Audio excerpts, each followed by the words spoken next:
these 3 bolts out. Use a 7mm socket.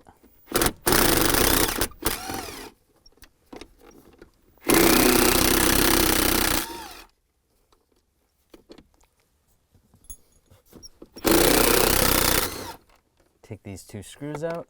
Use a Phillips head screwdriver.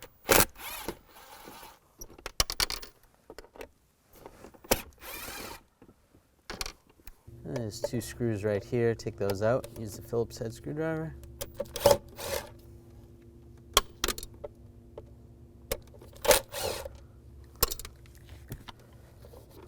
And grab the cover. This will slide down.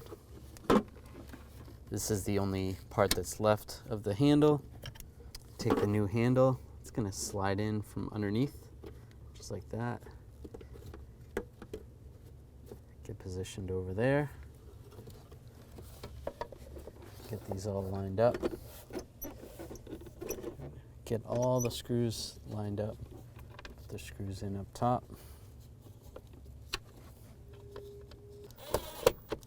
Tighten down the screws.